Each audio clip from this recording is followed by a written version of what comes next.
Good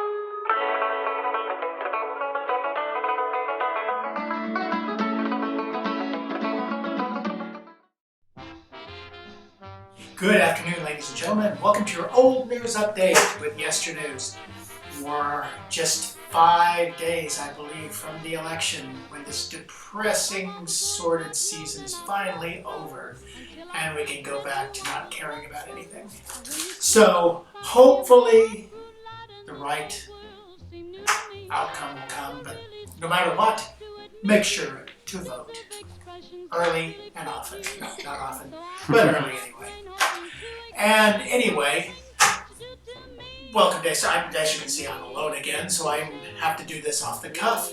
I don't have my big partner with me. Who knows where he is? Maybe he'll be back next week, and he can do it by himself. But until then, let's thank our sponsors for Yesternews, which is Eagle Crest Retirement Home, 1501 East Magnolia, where we all go to retire. Headley's Clothing, it's about to close in December, so go and buy out of stock now. And the Smoky Hill Museum, 211 West Iron, where history is made every day. Now, topping your old news today, it's November 11th, 1966, 50 years ago today, in Dateline, Abilene.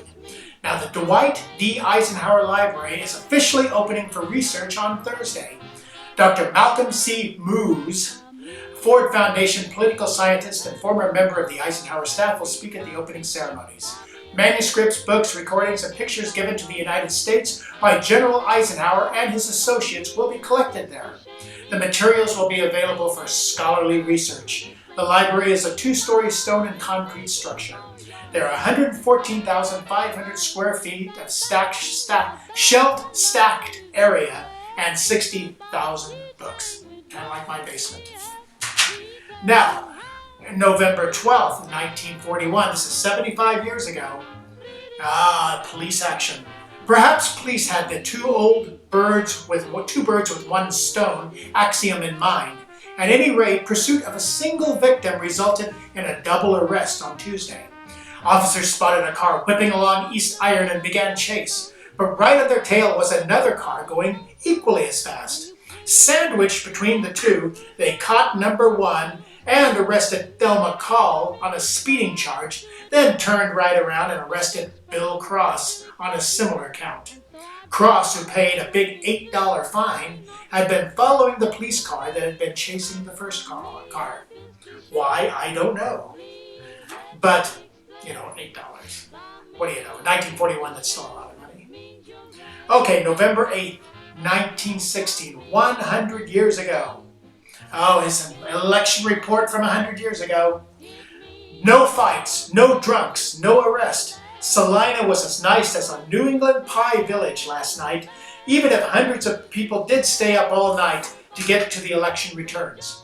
Good-natured crowds jostled one another on the streets and cheered when the journal's returns were flashed on the screen showing their favorite candidate was in the lead.